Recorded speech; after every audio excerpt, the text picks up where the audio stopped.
तो आइए अब बात करते हैं types of binary metal carbonyls और उनकी स्ट्रक्चर के बारे में। तो ये देखा जाता है कि जो बाइनरी मेटल कार्बोनिल्स होते हैं वो तीन तरह के होंगे, मोनोन्यूक्लियर, बाइन्यूक्लियर एंड पॉलीन्यूक्लियर। देखिए ये क्या है न्यूक्लियर, जब किसी बाइनरी मेटल कार्बोनिल में केवल एक मेटल सेंटर प्रेजेंट होता है तो उसे मोनोन्यूक्लियर बाइनरी मेटल कार्बोनिल कहा जाता है।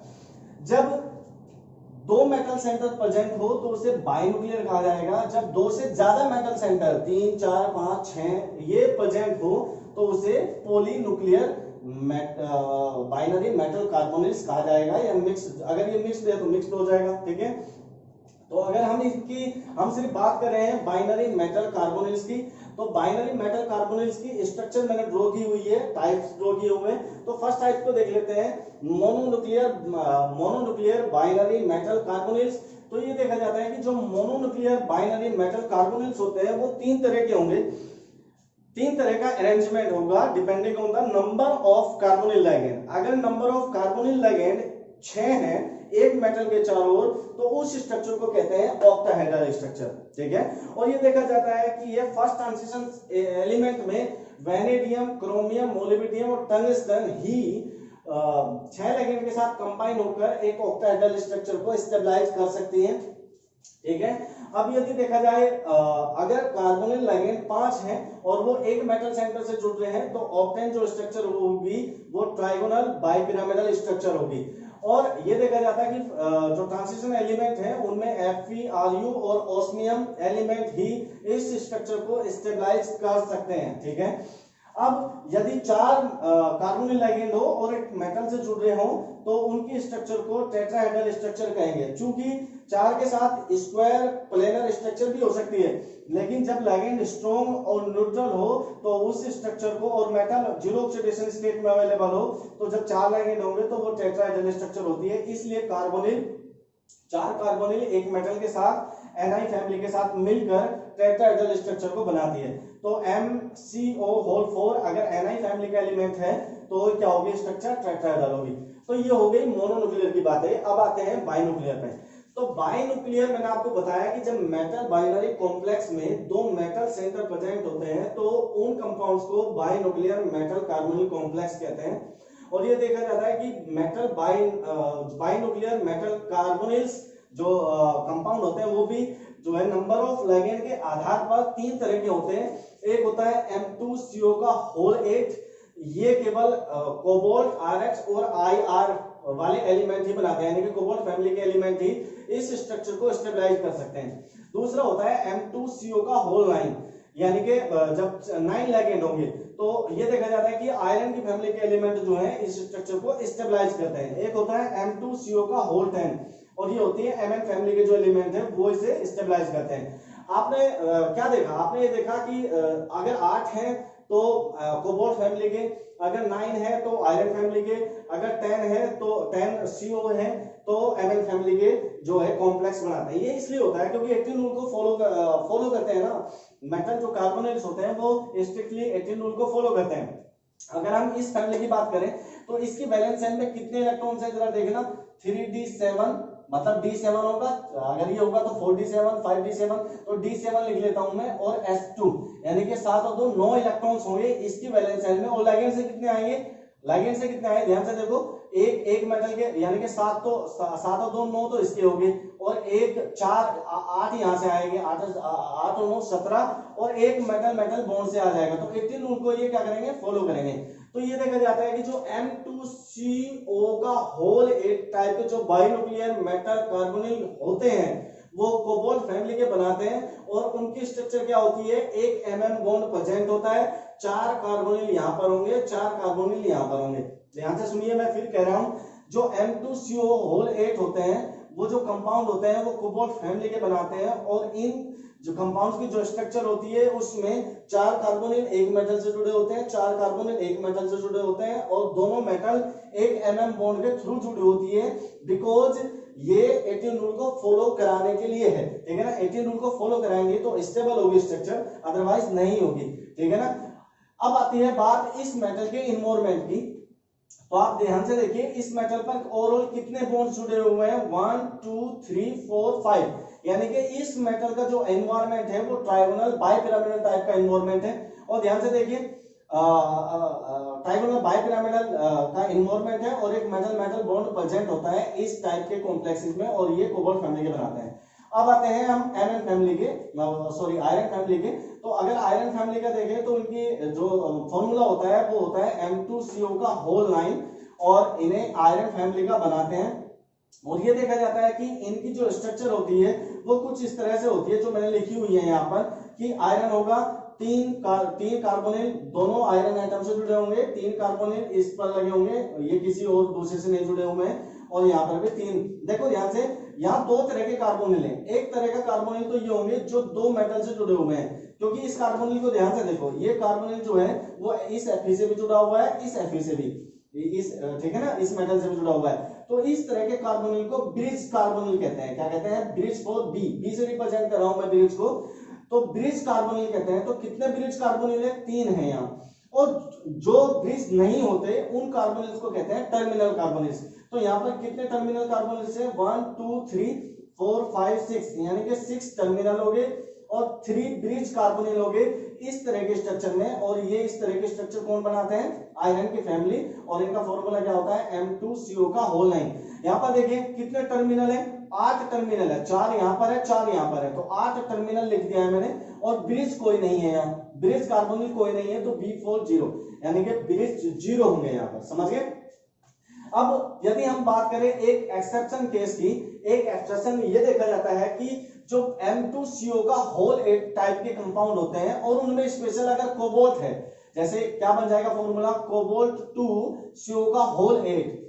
समझ गए ना? मैं फिर ध्यान से कह रहा हूं, इस यहां पर एक एक एक्सेप्शन एग्जिस्ट करता है, किस केस में? M2CO का होल 8। और यदि M कोबाल्ट हो तो कोबाल्ट क्या फॉर्मूला बनेगा? कोबाल्ट 2CO का होल 8। तो ये देखा जाता है कि ये जो मॉलिक्यूल है CO2CO का होल 8, अगर ये सॉलिड स्टेट में है, तो इसमें 2 ब्रिज कार्बोनिल होते हैं और 6 टर्मिनल कार्बोनिल होते हैं। लेकिन अगर ये सॉल्यूशन फेज में है तो फॉर्मूला यही होगा, स्ट्रक्चर यही होगी, कोई ब्रिज कार्बोनिल नहीं होगा, सारे के सारे टर्मिनल होंगे केवल और केवल सॉल्यूशन फेज में। अगर कोबाल्ट 2CO का होल 8 सॉल्यूशन फेज में है तो कोई ब्रिजिंग नहीं होती, सब टर्मिनल होते हैं। लेकिन अगर ये सॉलिड स्टेट में कंपाउंड, ये कंपाउंड केवल सॉलिड स्टेट में अवेलेबल है, तो उस केस में 2 ब्रिज कार्बोनिल होते हैं और 6 टर्मिनल होते हैं। अभी भी एक रूल को फॉलो करेगा, देख लीजिए कैसे। 7 हो गए कोबाल्ट की तरफ से, 7 इलेक्ट्रॉन्स का कंट्रीब्यूशन, सॉरी 9 इलेक्ट्रॉन्स का कंट्रीब्यूशन, और 1 इलेक्ट्रॉन्स कोबाल्ट के बॉन्ड से आया, 1 इलेक्ट्रॉन्स इस ब्रिज से आया, 1 इलेक्ट्रॉन यहां से आया, और कितने हो गए? ओवरऑल 9 3 12 इलेक्ट्रॉन हो गए, और 12 2 14 और 2 16 और 2 18, यानी कि ये कोबाल्ट 18 रूल को फॉलो करा है। सेम ये भी करेगा। जब कार्बोनिल ब्रिज फॉर्म में होता है तो 1 इलेक्ट्रॉन दूसरे वाली मेटल को दे देता है, 1 इलेक्ट्रॉन दूसरे वाले मेटल को। समझ गए ना? तो इसलिए सिर्फ कोबाल्ट के लिए एप्लीकेबल है। अगर RH है और IR मेटल है तो स्ट्रक्चर चाहे सॉल्यूशन फेज हो चाहे सॉलिड स्टेट हो, स्ट्रक्चर यही होगी। लेकिन अगर कोबाल्ट मेटल है और स्ट्रक्चर का जो फॉर्मूला है वो कोबाल्ट 2CO का होल 8 है, तो सॉलिड स्टेट में 2 ब्रिज कार्बोनिल होते हैं, लेकिन सॉल्यूशन फेज में ब्रिज कार्बोनिल नहीं होते। अब यदि हम बात करें M2CO का होल 9 के बारे में, तो M2CO का होल 9 ये आयरन फैमिली के जो एलिमेंट होते हैं वो बनाते हैं। और इनकी स्ट्रक्चर मैं ऑलरेडी डिस्कस कर चुका हूं कि 3 ब्रिज होंगे और 6 टर्मिनल होते हैं। ठीक है ना? अब आते हैं नेक्स्ट स्ट्रक्चर पर। जब M2CO का होल 10 होगा, यानी कि 10 कार्बोनिल लिगेंड होंगे और 2 मेटल सेंटर होंगे, और ये केवल Mn की फैमिली बनाती है, और इनकी स्ट्रक्चर क्या होगी कि यहाँ पर 5 टर्मिनल कार्बोनिल इस मेटल पर होंगे, 5 इस पर होंगे, यानी कि ओवरऑल 10 टर्मिनल होंगे, और ब्रिजिंग कोई नहीं है, यानी कि कोई भी इस स्ट्रक्चर में ब्रिज कार्बोनिल नहीं होता। M2CO का होल 10 Mn फैमिली बनाती है, और इनकी स्ट्रक्चर ये होती है कि एक मेटल पर 5 कार्बोनिल और दूसरे मेटल पर भी 5 कार्बोनिल होते हैं, ओवरऑल 10 कार्बोनिल जो है टर्मिनल होते हैं, और ब्रिजिंग नहीं होती इसमें। ठीक है? और यदि हम इसका इन्वायरमेंट देखें तो इसका इन्वायरमेंट 6 बॉन्ड बना रहा है। समझ गए, ये नीचे स्क्वायर प्लेनर हो गया, एक दो एक्सियल बॉन्ड हो गए, तो ये ऑक्टाहेड्रल इन्वॉल्वमेंट होता है। समझ में आ गई इतनी बातें, ठीक है। ये भी 6 बॉन्ड बना रहा है, इसे हाईली डिस्टोर्टेड ऑक्टाहेड्रल इन्वॉल्वमेंट कहते हैं हम, ठीक है ना। तो ये परफेक्ट ऑक्टाहेड्रल इन्वॉल्वमेंट है यहाँ पर, ठीक है। तो ये हो गए बाइन्यूक्लियर मेटल कार्बोनिल्स की स्ट्रक्चर। तो हमने क्या देखा कि मोनोन्यूक्लियर हो गए, मोनोन्यूक्लियर तीन तरह के हो सकते हैं, ऑक्टाहेड्रल, ट्राइगोनल, बाइपिरामिडल और टेट्राहेड्रल। आपको पता होना चाहिए कौन सी फैमिली के एलिमेंट बनाते हैं। ऐसे ही बाइन्यूक्लियर भी 3 तरह के होंगे, एक M2CO का होल 8, एक M2CO का होल 9, एक M2CO का होल 10। पता होना चाहिए कि M2CO का होल 8 कोबाल्ट फैमिली के बनाते हैं, क्योंकि 18 रूल को फॉलो करेंगे तो ये स्ट्रक्चर ऑब्टेन हो जाएगी, ठीक है ना। और M2CO का होल 9 आयरन फैमिली के बनाते हैं, और M2CO का होल 10 Mn फैमिली के बनाते हैं। स्ट्रक्चर में कंफ्यूज नहीं होना है, आप 18 रूल लगाकर भी से काउंट कर सकते हैं कि कौन सी स्ट्रक्चर कितने कार्बोनिल होने चाहिए। तो आप सिंपल याद रखिए, बाइन्यूक्लियर 8 कार्बोनिल, 9 कार्बोनिल, 10 कार्बोनिल वाले हो सकते हैं, समझ गए ना। अब आते हैं पॉलीन्यूक्लियर में। पॉलीन्यूक्लियर में ये देखा जाता है कि जब 2 से ज्यादा मेटल सेंटर हो तो उन मेटल कार्बोनिल कंपाउंड्स को हम पॉलीन्यूक्लियर मेटल कार्बोनिल्स कहते हैं, ठीक है ना।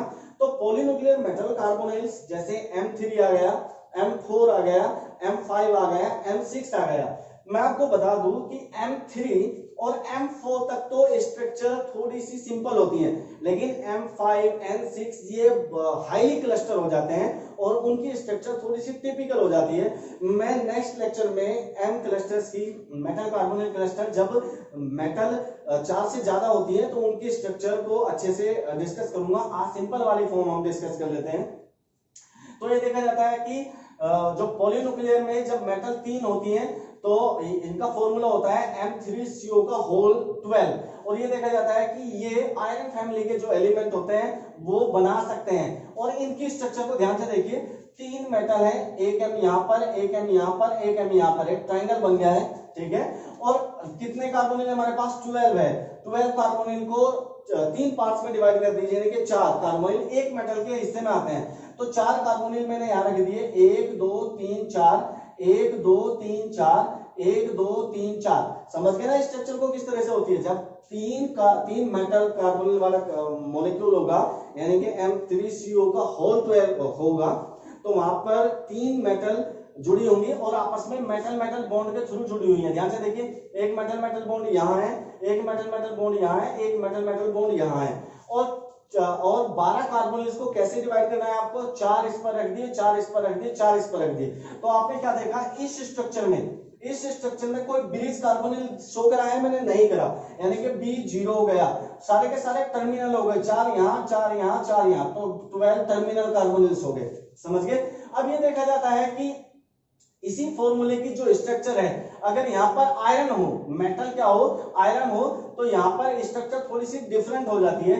लेकिन अगर मेटल Ru या ओस्मियम हो तो स्ट्रक्चर यही रहेगी। तो मैंने लिख दिया है कि ये वाली जो स्ट्रक्चर है, फॉर्मूला तो यही है, इस स्ट्रक्चर का भी और इस स्ट्रक्चर का भी सेम फॉर्मूला है, M3CO का होल 12, यहाँ पर भी और यहाँ पर भी।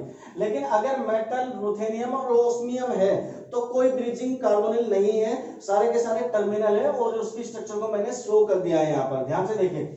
लेकिन अगर यहाँ पर मेटल आयरन आ जाती है तो उस केस में 2 ब्रिज कार्बोनिल एडजस्ट हो जाते हैं किसी भी 2 आयरन के बीच में। चाहे आप यहाँ पर 2 कार्बोनिल ब्रिज बना लीजिए या यहाँ पर बना लीजिए, यहाँ पर बना रखे हैं मैंने, ठीक है।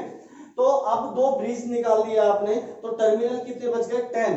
तो 10 टर्मिनल होते हैं, 2 ब्रिज होते हैं, ओवरऑल 12 कार्बोनिल लिगेंड है पूरे स्ट्रक्चर में।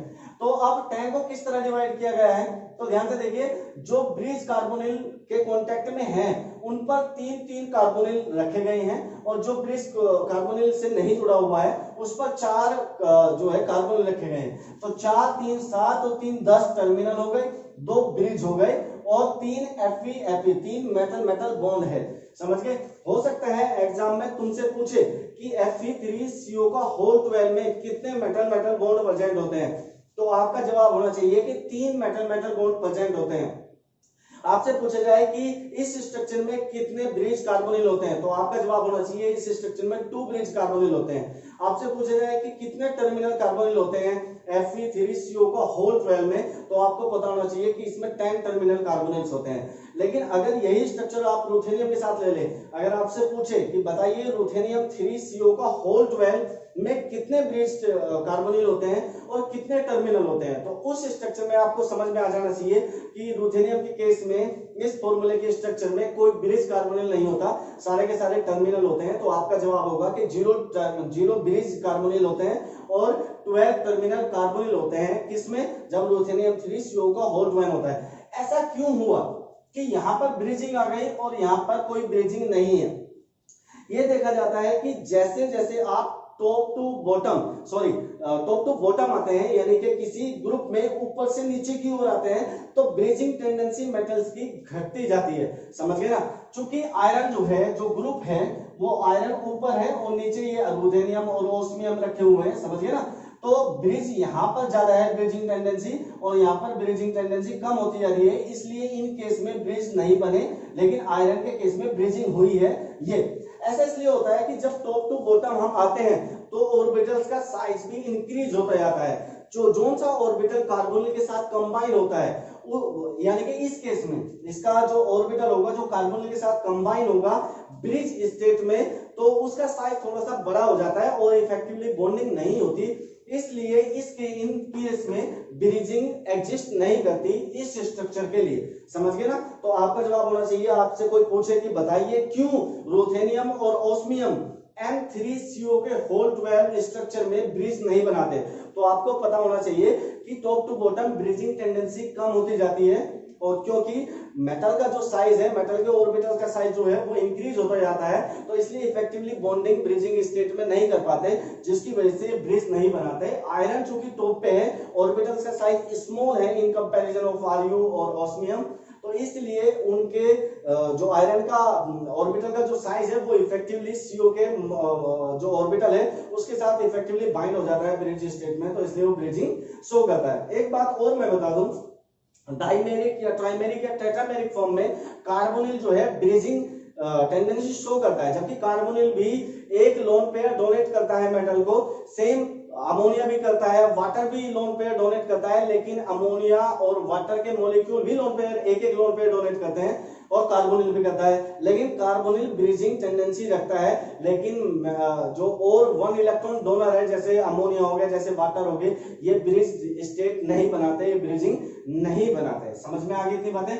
वो इसलिए क्योंकि anti bonding empathy orbitals water और अमोनिया में अवेलेबल नहीं होते, ठीक है ना। आइए ध्यान से सुनिए। और दूसरा पॉलीन्यूक्लियर में नेक्स्ट स्ट्रक्चर है M4CO का होल 12, और ये कोबाल्ट फैमिली के एलिमेंट बनाते हैं, ठीक है। अब ये देखा जाता है कि जो इनकी स्टैंडर्ड स्ट्रक्चर होती है वो क्या होती है कि 4 मेटल होंगे, उन्हें एक स्क्वायर प्लेन में जो है अरेंज कर लीजिए और मेटल मेटल बॉन्ड से जोड़ दीजिए, यानी कि ये मेटल जुड़ी हुई है इस मेटल से, ये मेटल जुड़ी हुई है इस मेटल से, और ये मेटल जुड़ी हुई है इस मेटल से, समझ गए ना। तो एक स्क्वायर बन गया है मेटल मेटल का, समझ गए। अब ये देखा जाता है कि इसमें 3 ब्रिज कार्बोनिल एग्जिस्ट करते हैं, किसी भी यहाँ पर इस मेटल के बीच में एक ब्रिज कार्बोनिल है, इस मेटल और इस मेटल के बीच में एक कार्बोनिल है, इस मेटल और इस मेटल के बीच में भी एक ब्रिज कार्बोनिल है, समझ गए ना। तो 3 तो हो गए ब्रिज इस स्ट्रक्चर में, तो बाकी कितने बचे? 12 में से 3 माइनस कर दीजिए, 9 कार्बोनिल बचे हैं, तो इसका मतलब है 9 टर्मिनल कार्बोनिल्स होंगे। अब आपको एडजस्ट किस तरह से करना है कि जो ब्रिज बना चुके हैं उन पर 2-2 कार्बोनिल रख दीजिए, 4 मेटल्स में से 3 मेटल ब्रिजिंग में इन्वॉल्व हुई हैं, तो उन पर तो रख दीजिए 2-2, तो कितने यूटिलाइज हो गए हमारे पास? 6 कार्बोनिल यूटिलाइज हो गया, 3 बचे, तो तीनों के तीनों उस मेटल पर रख दीजिए जो ब्रिजिंग में इन्वॉल्व नहीं हुई है, तो ये आपको एक स्ट्रक्चर मिल जाएगी। ये M4CO का होल 10 की स्टैंडर्ड स्ट्रक्चर होती है, जिसमें 3 ब्रिज कार्बोनिल हैं और 9 टर्मिनल कार्बोनिल है। आपसे पूछा जाएगा, आप याद रखिए मैं बार बार ब्रिजिंग और टर्मिनल पर फोकस इसलिए कर रहा हूं क्योंकि कंपटीशन एग्जाम हो या फिर कोई भी एग्जाम निकाल रहे हो, नेट का निकाल रहे हो आप, गेट का निकाल रहे हो या जैम का निकाल रहे हो, और उनमें इस तरह का क्वेश्चन आ जाता है, तो डेफिनेटली इस तरह का क्वेश्चन बन जाता है कि बताइए ब्रिज कार्बोनिल कितने होते हैं इस स्ट्रक्चर में और टर्मिनल कितने होते हैं और इसकी स्ट्रक्चर कैसी होती है और मेटल के चारों ओर इस स्ट्रक्चर में किस तरह का इन्वॉल्वमेंट है। तो आपको देखते ही पता लग जाना चाहिए। तो ये देखा जाता है कि जब M4CO का होल 12 जब ये फॉर्मूला आता है तो उसकी स्टैंडर्ड स्ट्रक्चर ये होती है कि 4 मेटल एक स्क्वायर प्लेन में अरेंज होंगे, मेटल मेटल बॉन्ड से जुड़े होंगे और 3 मेटल ब्रिजिंग कार्बोनिल को इन्वॉल्व करेगी एक एक, और एक मेटल ब्रिजिंग कार्बोनिल को इन्वॉल्व नहीं करेगी, समझ गए। और फिर जो ब्रिजिंग कार्बोनिल को इन्वॉल्व कर रही है, ऐसी मेटल्स पर आपको दो दो टर्मिनल कार्बोनिल लगाने हैं, बाकी 3 टर्मिनल कार्बोनिल उस पर लगाना है एक मेटल पर जो ब्रिजिंग में इन्वॉल्व नहीं हुई। और ये देखा जाता है कि इस स्ट्रक्चर को केवल कोबाल्ट और रूथेनियम बना सकते हैं, कोबाल्ट और रूथेनियम ही इस स्ट्रक्चर को स्टेबलाइज कर सकते हैं। जबकि मैंने लिखा हुआ है कि इस तरह का फॉर्मूला कोबाल्ट फैमिली के सभी एलिमेंट्स कर सकते हैं, कोबाल्ट, रूथेनियम और आईआर भी। तो ये देखा जाता है कि आईआर ब्रिजिंग टेंडेंसी नहीं रखता। सेम रीजन है कि top to bottom bridging tendency down होती जाती है। तो जब ये कोबाल्ट होगा तो स्ट्रक्चर यही बनेगी, रूथेनियम आए तो ये स्ट्रक्चर स्टेबलाइज हो जाती है, मतलब टेंडेंसी तो कम रहती है, एनर्जी थोड़ी सी ज्यादा रहेगी रूथेनियम के केस में, कोबाल्ट की एनर्जी सबसे कम रहेगी इस स्ट्रक्चर में, ठीक है। जब रूथेनियम आ जाएगा तो थोड़ी सी इस स्ट्रक्चर की एनर्जी बढ़ जाएगी, लेकिन जब आईआर आ जाता है तो इस स्ट्रक्चर की एनर्जी बहुत ज्यादा हाई हो जाती है, जिसकी वजह से इसकी स्टेबिलिटी डाउन हो जाती है और ये ब्रिजिंग ब्रेक हो जाती है। ब्रेक होकर सारी ब्रिजिंग फिनिश हो गई। तो ध्यान से देखिए, अगर ये ब्रिज कार्बोनिल टूट जाए यहाँ से, ध्यान से देखिए, अगर ये यहाँ से टूट जाए तो ये कार्बोनिल इस पर आ गया, समझ गए। फिर ये ब्रिजिंग यहाँ से टूट जाए तो कार्बोनिल इस पे आ गया, और जब ये ब्रिजिंग यहाँ से टूटेगी तो ये कार्बोनिल इस पे आ गया, यानी कि सभी मेटल्स पर तीन कार्बोनिल्स डिवाइड हो गए हैं। जो ब्रिज में इन्वॉल्व हो रहे थे 3 कार्बोनिल्स, वो ब्रेक डाउन होकर सिंगल सिंगल टर्मिनल बन गए हैं। तो 3 इस पर, 3 इस पर, 3 इस पर, 3 इस पर, यानी कि ओवरऑल 12 टर्मिनल कार्बोनिल्स एग्जिस्ट करेंगे, समझ गए ना। तो रीजन मैं आपको बता चुका हूं, ध्यान से देखिए, M4CO का होल 12 जब आएगा तो 4 मेटल मेटल बॉन्ड प्रेजेंट होंगे, 3 ब्रिज कार्बोनिल प्रेजेंट होंगे, 9 टर्मिनल कार्बोनिल प्रेजेंट होंगे। किस केस में? केवल और केवल कोबाल्ट और आरएच के केस में। लेकिन अगर आईआर के साथ आ जाती है ये स्ट्रक्चर तो इसमें कोई ब्रिज कार्बोनिल नहीं होगा, सारे के सारे 12 के 12 टर्मिनल कार्बोनिल्स होते हैं। अगर कोई तुमसे पूछे कि क्या रीजन है इसका, तो आप ये बताएंगे कि ये देखा जाता है कि टॉप से बॉटम आने पर जो मेटल्स हैं उनके ऑर्बिटल्स का साइज मेटल के साइज के बढ़ने के साथ साथ बढ़ता है और इफेक्टिवली बॉन्डिंग ब्रिजिंग स्टेट में नहीं हो पाती, जिसकी वजह से ब्रिजिंग टेंडेंसी डाउन हो जाती है। और अगर हम बात करें कि बताइए कौन सी स्ट्रक्चर की एनर्जी ज्यादा होती है, तो आप कहेंगे कि इस स्ट्रक्चर में, इस फ्रेमवर्क में अगर कोबाल्ट को फिट कर दिया जाए, मेटल को यानी कि M को हटाकर मैं कोबाल्ट लिख दूं, तो उसकी एनर्जी सबसे कम होगी, रूथेनियम की थोड़ी सी ज्यादा होगी। और इस स्ट्रक्चर में अगर आईआर फिट कर दिया जाए इस फ्रेमवर्क में तो बहुत ज्यादा एनर्जी बढ़ जाती है, जिसकी वजह से स्टेबिलिटी डाउन हो जाती है और ब्रिज जितने बने हैं कार्बोनिल सारे ब्रेक डाउन होकर ये स्ट्रक्चर हमें मिल जाती है, यानी कि ये स्ट्रक्चर होती है। तो इस केस में ब्रिजिंग कार्बोनिल 0 है, सारे के सारे टर्मिनल कार्बोनिल्स हैं। समझ में आ गई इतनी बातें, ठीक है। आगे चलते हैं हायर क्लस्टर्स पर, हायर न्यूक्लियर पर। तो ये देखा जाता है कि M5CO का होल 6 भी स्ट्रक्चर एग्जिस्ट करती है और उसमें मेटल ओस्मियम होती है, याद रखिएगा, ओस्मियम M5CO का होल 16 बना सकती है। और M6CO का होल 16 RH और IR ही बना सकते हैं। यही दो मेटल इस स्ट्रक्चर के फ्रेमवर्क में स्टेबल होती हैं। इन दोनों स्ट्रक्चर्स को हायर न्यूक्लियर मेटल कार्बोनिल्स कहते हैं और इनकी स्ट्रक्चर बहुत टिपिकल होती है, इसलिए इन्हें मेटल क्लस्टर्स कहते हैं और मैं इन्हें मेटल कार्बोनिल क्लस्टर्स कहते हैं और मैं इन्हें डीपली डिस्कस करूंगा नेक्स्ट लेक्चर में। Thank you for watching.